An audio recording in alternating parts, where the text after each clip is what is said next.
Agree with Kansas City over Tampa here. Yeah, when I look at it, I'm looking at, did the team improve? And if you look at what Kansas City were able to do, obviously their offensive line, especially in the Super Bowl, was a source of contention. It was a weakness for them.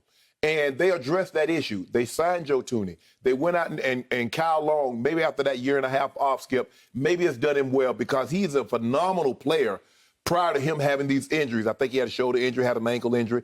So they bring him back. Now they're going to get the opt-in, Laurent Duvernay-Tardif. He comes back. Niang, he opts back in. So, Skip, I think from an offensive line, and I know people say, well, Tampa destroyed them. Tampa destroyed that version of Kansas City. I would have liked to have seen, and maybe the outcome is no different.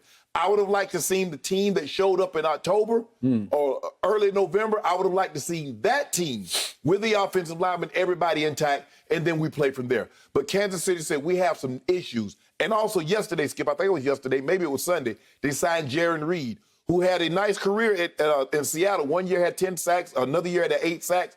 Pair him on the interior with Chris Jones. Now, I still think maybe a linebacker, maybe a corner, but I like what they've done. I think they've addressed needs.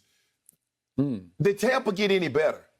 That's the question. Did they get any better? And you said, well, they brought everybody back. Kansas City brought everybody back. It still comes down to injuries. If you get it, if you can stay relatively healthy, you have an excellent chance. But I just like what Kansas City was able to do, addressing serious needs, which is the offensive line was porous down the stretch, especially. If Assembly got hurt, you had the 2 opt-outs, both your tackles get injured. And so that was a shell of what we saw early in the season with Kansas City. But Andy Reid says, I don't want this to happen again on my watch. He addressed those issues. I like the Jaron Reed addition.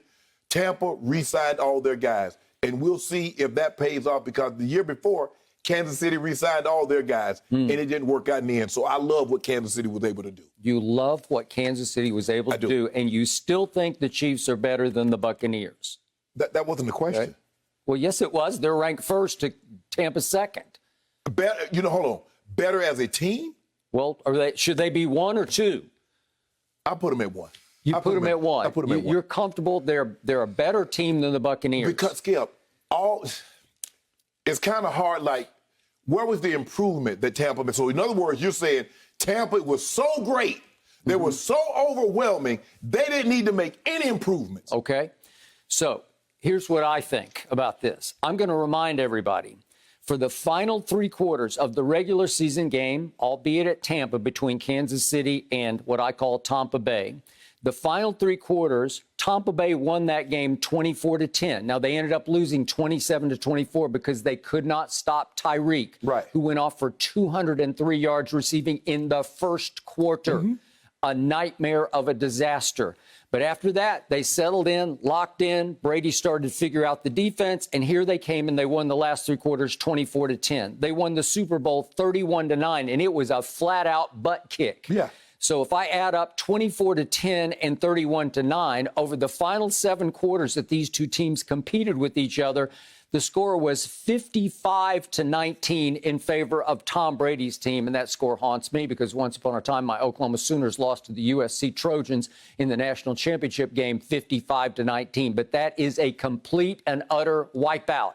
And you cannot tell me that the Buccaneers aren't, as we speak, on paper, because they kept everybody. Right. You can't tell me they're not better than the Chiefs. But Skip, did they improve? Okay, here's the point that you're missing. Did they improve? Yes, that they did so because they had no subtraction. What happens in the age of free agency? Well, everybody loses a bunch of somebodies. You just can't help not lose a bunch of players. Let's just look at the Chiefs. What did they lose? They lost Le'Veon Bell, no big deal, but Williams was a big deal because he could have been the MVP of the Super Bowl 2 years ago. Right. They did lose Sammy Watkins, and you can scoff all you want, but he was at least a factor in their offense as the 3rd or 4th receiver.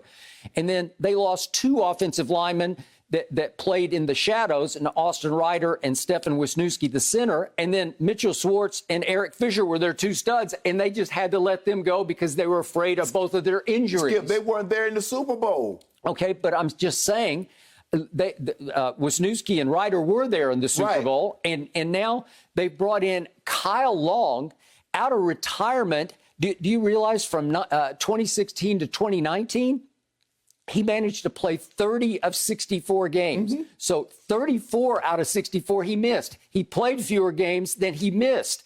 And you just suddenly brought him back after a year and a half out of retirement. Yep. And he was pretty awful in the few games that he played in 2019. The last game he ever played in his career was October 19th of 2019. And you're saying he's going to be a savior of your offensive line? I believe a lot of that, Skip. If you look at him early in his career, when he was injury-free, he was a dominant left guard. He's one of the premier offensive linemen in all of football. For what it's worth, in the 4 games that he played in 2019, he graded the 3rd worst offensive guard in football. He was hurt. Okay, all right. You can't play this game hurt. Okay, and so they go out and pay a ton of desperate money to a Joe Thuney that Belichick let walk. He franchise tagged him the year before, and then he said, you know what? There's no way he lived up to the tag. He graded the 10th best offensive guard in the year he was franchise tagged. And Belichick said, I'm done. I'm not even going to try because I'm going to splash my cash elsewhere. Right. So he lets Joe Thuney walk, and Kansas City is so desperate, they splash cash all over Joe Thuney, and I don't think he's that great. I don't think he's going to change lives. So in other words, he's not an upgrade of what they had. Well, maybe a slight, but what they needed was Trent Williams, and they came close. According to Trent Williams, it was a close call, but he remained in San Francisco. Well, you can't tell me that line is anywhere near as dominant as it was last year. It just isn't. And plus, he's completely rebuilt, and they're going to have to figure out new chemistry and unity and cohesion. But the question is, will they be as bad as they were in the Super Bowl? That's the question, because that's what they're guarding against. Okay, yes, once Schwartz went out, once Fisher went out, the opt-outs, they had done a great job. But, Skip, remember, Osemele ends up getting hurt, who was playing really well at left guard. So now you got 2 guys inserted into the lineup that were going to be swing players. And then you had 2 guys that were playing guard that got bumped out to tackles that really can't be tackles. Skip, you remember Mike Remmers against Carolina? Von Miller was Super Bowl MVP against Remmers. Yep. Okay. Well, he's back. Good luck with that. Maybe he's better at a right. Okay. Maybe he's better at guard than at tackle. So I thought Rashad Breeland was pretty good at corner last year. He was a starter, and he's gone. No, he's not. He wasn't very good. I thought he was pretty good, and Damian Wilson was a starter all year on defense for you, and he's gone. No. So you had loss. You had lots of losses, and you can't tell me it's just all about Patrick Mahomes because he didn't play very well in either of the Super Bowls that I've watched him play. Skip. So don't give me that, because here's the fact that you are avoiding right now. Since 1970, this year's Tampa is only the 5th team that has brought back all 22 from the year before. Right. And it's been since the 2010 Vikings in the era of free agency that anybody was able to keep all of their players. Right. The mere fact that they kept everybody is inconceivable. You bet against it. You thought it was impossible to keep all those players. So you say, how did they get better? Well, the point is they're the only team that didn't get worse on losses. You can talk about additions, but they were the best team easily. When we got to the Super Bowl, you had seen them march through Washington and New Orleans and Lambeau Field, and they were just clearly the best football team. Let me ask you a question. Last year, how many people did Kansas City lose? On the Super Bowl team that won the Super Bowl against San Francisco, how many players did they lose? I don't know.